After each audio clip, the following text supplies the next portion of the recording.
Well, I'll tell you one of the most encouraging parts of the panel for me today was, especially after some of the sessions and the way some of it started. I felt like it was going on the track of I'm not as empowered to do as much as a white teacher. I can't reach the kids on a certain level, and I'll tell you what,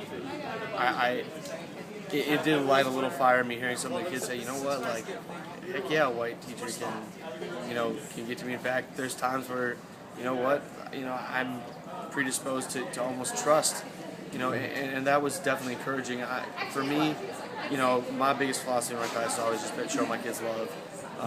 Just let them know that you really love and care about them completely, and what that does is it reinforces you that these kids at the end of the day, the best way to reach them, the best way to affect them is to show love, caring, compassion.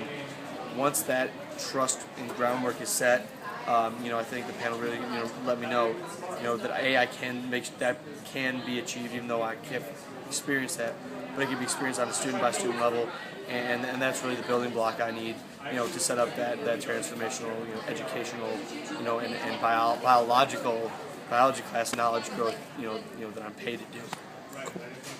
I think it hit home for me with all the youngest panelists because I am a pre-K teacher, so I work with our youngest scholars, and it showed me that I have the opportunity to give them that vocabulary, that language, in the conversations that I have with my students each and every day. Oh, why is Miss Miller sunburned? Like, why is her skin pink right now?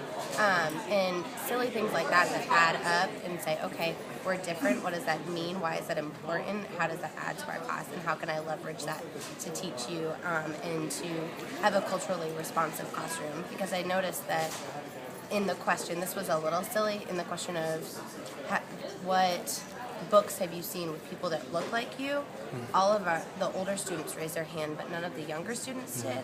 And that's something that I found really challenging, to get literature that really reflects my students having main characters that look like my little girls and boys. And I think that's a conversation that needs to be had. So October is a pretty tough time, October, November of the year, and it actually really refreshed me and reinvigorated me, and I feel excited to go back next week. And as a language arts teacher in a primarily Hispanic but very international community, I feel really lucky, and I feel like there's a lot there that I can leverage. And I'm excited to start utilizing literature and writing that really promotes diversity and tolerance, and I think it will do wonders for my classroom culture, like culture of achievement, but also culture. And I'm just really excited to see where it takes my kids, because they're 7th graders. And also, next time a 7th grader gets on my nerves, I'm going to remember that one day he was as cute, or she was as cute as little Roderick up there. So.